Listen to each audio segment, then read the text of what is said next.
Hello, Unfiltered family. Let's see in the comment section who has already liked before watching the video. I see you. But also as well, I'm coming on right away to apologize for the technical difficulties yesterday. The video uploaded with no sound. I am so sorry to all 300 of you who watched it with no sound. Thank you for letting me know. I immediately took it down and then uploaded it back again with sound. So if you didn't catch it before you went to sleep yesterday, the video is up now, so please go ahead and watch it as well. I'll link it up here, and I think I'll link it at the end or in the comment section, so just check around. But let's continue from here. So from that video comes to this one. This is part 3 where Mshololo continues with the cell phone analyst, the shell phone analyst. You guys are mean in the comments. The shell phone analyst is continuing with her cross-examination with the shell phone analyst and Guningi. Okay, Guningi. This is your evidence when you were testifying on the 17th of April 2024, and you said, okay, let's start on line number 20.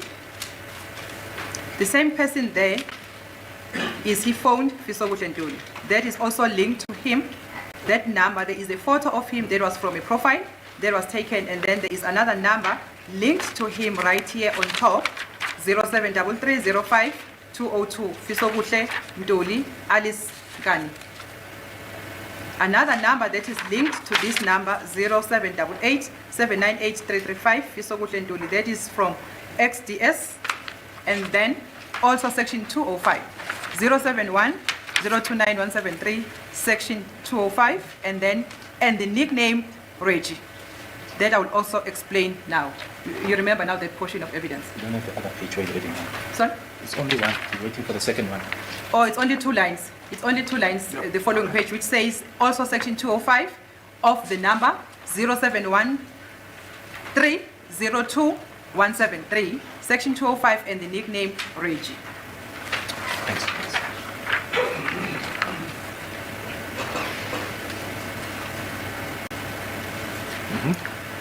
I was just reading to you so that you can be able to recall when you were testifying about this, were you saying this number 088 798 335 was saved under Fisogutle Ntuli, and then the number 0713029173, and then nickname Reggie. That I will also explain. What are you saying there? Which one was saved as who, as Reggie? Which one was saved as Fisogutle between these 2 numbers? If you can recall. If you can't recall, it's fine. We'll move on. We'll leave it like that. I can't recall in contact here, my lord. Sorry. Okay, let's leave the evidence. Wait a bit. You can also recall. You remember there was a dispute between, I think it's the very gentleman, accused number 2, about whether the photo which appeared on your affidavit, which you say you lifted from the police records, and that normally when the police arrest a person, they take a photo of that person. And then there was a number, apparently after the downloading of that person's cell number, device, cell phone. You can't recall that evidence. You can't, okay, fine. I remember about the photo, but I can't. Yeah, okay, fine. Because it's Mr. Gomezulu who was taking you through that. You remember that? That's correct. He can't remember, so fine, let's proceed. Okay, thank you, my lord. Let me take you to exhibit DD5, the main or the first affidavit of yours on paragraph 24. Yesterday we read these numbers, and I also referred you to the first number, which is 0713 029 1738. We denied that number because it belonged to Reggie, and in your examination in chief, you even testified that it was saved as Reggie. Any comment? It's under index 80, that's correct. The one also which says 0788793335. You also mentioned it in page 29. That's what I was trying to find out as to how did you link it with accused number 5. As I was reading that paragraph of your testimony. This one. That's 79335. 0788796335. Is it 6 or 8? Yeah, it's 8. It's 8. Yeah, it's 798.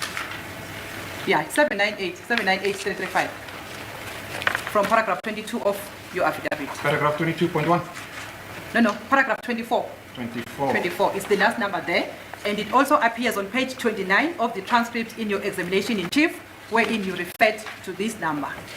But, counsel, didn't you say your client admits that that is his number?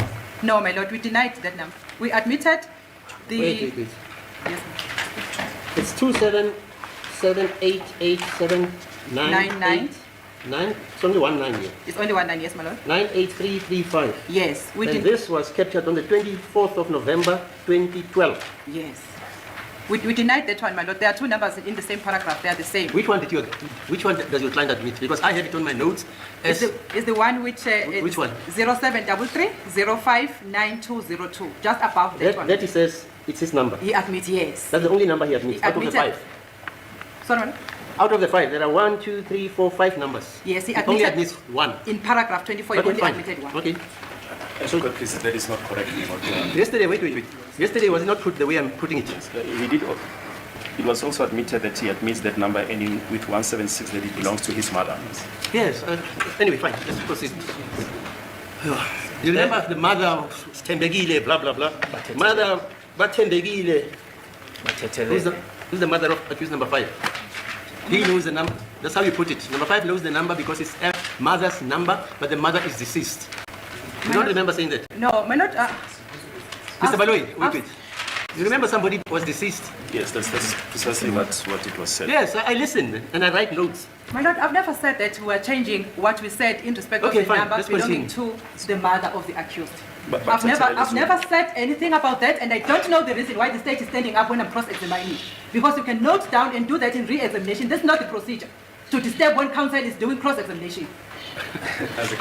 Well, firstly, my colleague doesn't have to raise her voice, and secondly, we submit that we are within our rights to put the correct information. What was the assertion by counsel yesterday regarding those numbers? The assertion was that the...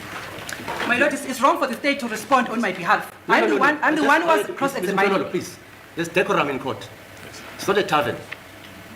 I normally attend taverns in Soweto. I don't attend taverns. Yes, that's why you don't know. That's why you don't know what happens in a tavern. Sir, just clarify this. These 4 numbers, how do you record them? The 5 numbers? Yes, what was put, my lord, as far as I have it, the number 0769735 belongs to the late mother of accused number 5. Right. And that her name is Batelele Zungu. Right. And that the number 0733059202 is being admitted as belonging to the accused, or the number that the accused used. Okay. So I'll start off the bat and say I absolutely did not like this exchange between Mshololo and Advocate Baloyi. As a matter of fact, I'm thoroughly disgusted with Baloyi because he inserted himself where he didn't need to insert himself. There was no reason for Baloyi to interject. And before you jump into the comment section, I see you already there, Isabel. I see you. Before you jump into the comment section, please listen to me so that I land my plane and get to the point that I want to make. My heart goes out to Mshololo. You have to realize that Mshololo is working in a very tough environment. As the only female advocate in the room, she is being undermined consistently.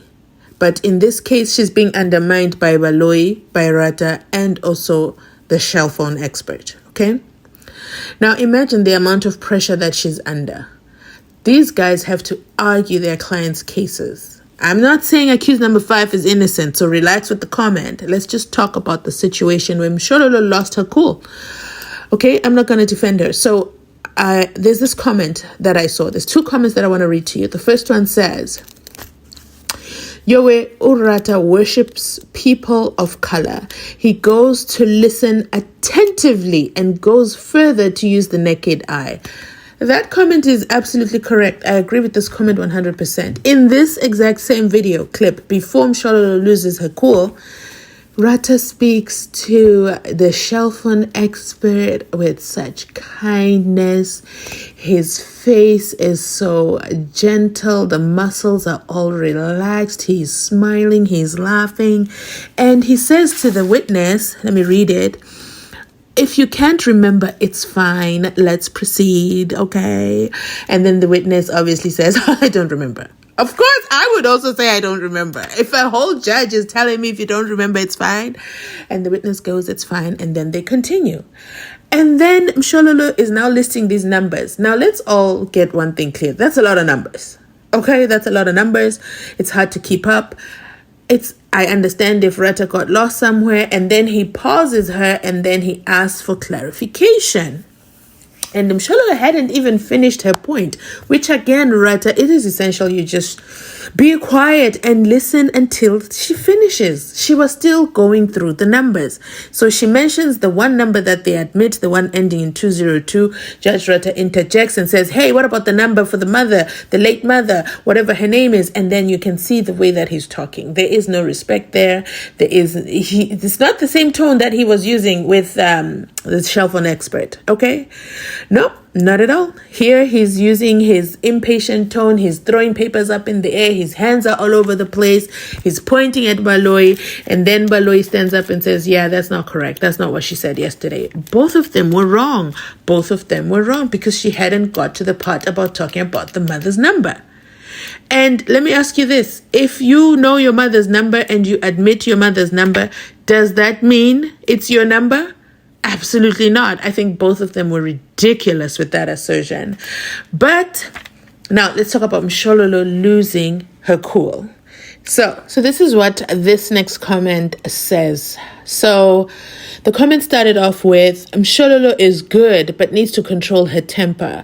Was shouting to express her point. The shouting to express her point takes away from it. The judge, on the other hand, is disrespectful to label an advocate as a tavern Shebeen queen. He is not being helpful. Okay? So, I don't see all the replies, but I did go ahead and respond, and then this commenter goes on to respond back. So I responded and said, no, she was within her right. She had to, She had to speak up. I mean, she's under a lot of pressure, And then this comment, which I love the point and the way they put it, so I'm going to read it out. So she says, I agree to a certain point, but if she was to raise a complaint against Ratha, she has to have clean hands herself. So that yelling takes away from her being able to place a complaint because Ratha is right. Her decorum was unprofessional. Even though they were going after her, she should have remained neutral. And I agree with that point. And thank you for pointing that out. I didn't see it that way, but I definitely see it now. So her responses will also be scrutinized. So she needs to keep a level head like Ngomezulu and Umnisi, correct? Ngomezulu and Umnisi never lose their cool. Never. They still land their plane. They take on the beating, but they even talk so slowly. And they continue, they let Ratha do his thing, interrupt, disrupt, and then they say, that's not what I was going to say. That was what Nisi said last time. That's not what I was going to say. But if you listen, this is what I was going to say. And all the time, Ratha then kind of pulls himself together. This comment goes on to say, this case will definitely call for a review of the judge's treatment of the defense, so Mshololo cannot afford to have her behavior questioned. She is a professional, and in court she should maintain decorum in the same way a nurse cannot respond to an abusive patient but can raise grievance. I agree with this comment, and thank you for pointing it out. I did not see it that way initially, but I agree. Mshololo should not have yelled back at the judge or Baloyi, even though they were wrong. They were undermining her. Let me know in the comment section your thoughts on that. But let's continue listening on because it only gets more interesting. Yes, can you proceed then? And then, my lord, I let the same witness in respect of the other affidavit, which is marked Exhibit DD5C, paragraph 9.2.1. above this, wherein I indicated the second number, my lord, which you admitted as the number belonging to accused number 2. It was not on this affidavit, which is affidavit DD5. It was on the affidavit marked exhibit DD5C. On paragraph 9.1 of that paragraph, I put the version to this witness to say we admit number 0766427007. We admitted that number, my lord. Yes, what's your comment, sir? She admitted what my lord said. Yeah. I was terrifying that those are the 2 numbers that we admitted. Okay.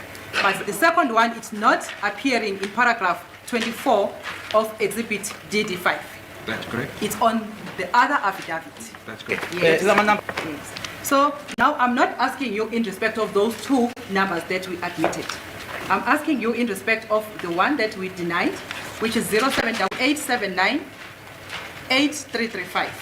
It's appearing clearly on paragraph 24 of exhibit DD5. You see it? Yes. So kudos to Mshololo. She's managed to gather herself and control herself and get back to what she was trying to say. Look how smoothly she explains it and the witness understands. All this is only possible if Ratha and Baloyi just sit down and listen. Then she can continue with whatever it is she needs to say. They do not need to interfere with the cross-examination. I agree with her. Baloyi did not need to disturb her when she was doing her cross-examination. Because why? He loves to undermine her.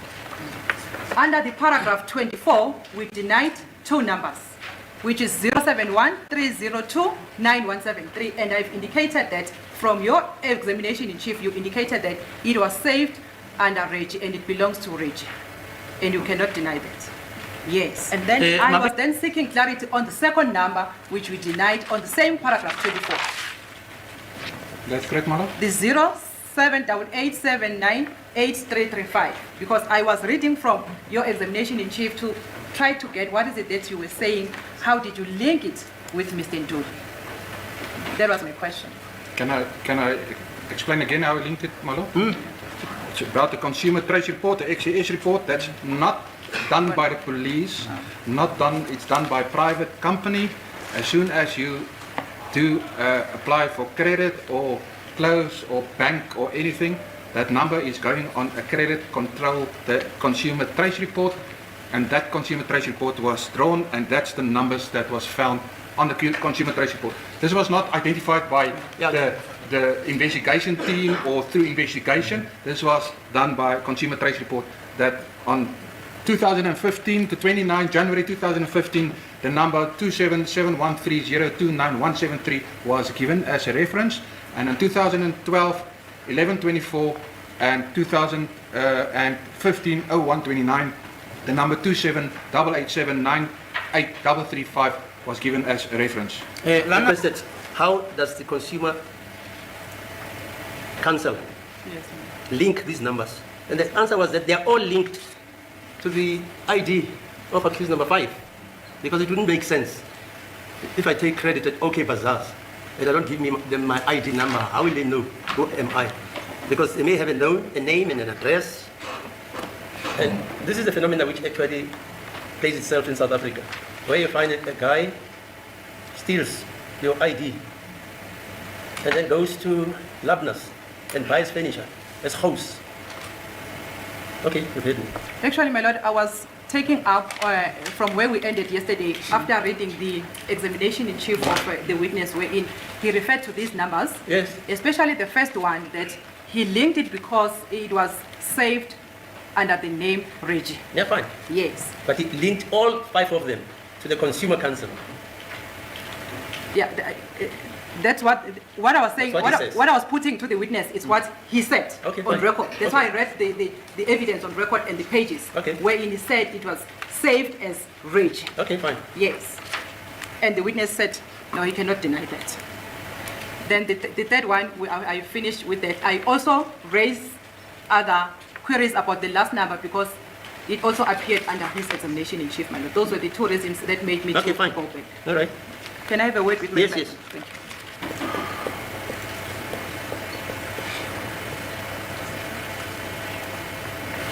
Mr. Ntuli denies this address that we have given as his address there, corner of Main and Nugget Room in Benoni. I can't comment on that, my lord. That's on the, it's not the address I've followed up. It's on the report of Consumer Goods Council. So that is how the Shebeen Tavern conversation came up, in case you haven't been following the case and are noticing these comments or references going on. It's because Judge Ratha himself, okay, said not only is he a state witness, not only is he the prosecutor, not only is he a witness sometimes, but he's never the defense. The funny part, he is never a defense. He takes on many roles, but the defense role, he will never take it on. So he said he goes to a tavern. He goes to taverns, okay? And Mshololo's behavior is that of, you know, a Shebeen queen. She's acting like she's in a tavern, aka insinuating she's behaving like a Shebeen queen when she's yelling in the courthouse, because that is not court decorum. Let me know in the comment section your thoughts on reference to a Shebeen, or should I say a tavern, as well. What are your thoughts on that exchange between all three, Ratha, Baloyi, and Mshololo? But other than that, that is it from us today. Mshololo has concluded her cross-examination of the shell phone expert. He gets off the hook. He's probably going to sleep well tonight. He's going to breathe in and out because he was able to conclude with Mshololo, and basically we still know that most of the numbers, which is, let me see, 1, 2, 3, 4, 5, 6. 6 numbers were linked to Sfisokuhle Ntuli, accused number 5, but only 2 of them does Sfisokuhle Ntuli acknowledge. The rest belong to other people, okay? There's even a cousin involved, a nephew involved, his late mother. Like, these guys are taking all the numbers. But let me just try to be, for once, on the shell phone expert's defense, since he didn't do much of his job. It is possible that, Sfisokuhle Ntuli was using other people's phone numbers and addresses, and that's how it's showing up on the consumer report. But in my opinion, I think that's just a lazy way of just looking up numbers. So you just go look up the credit report, the consumer report.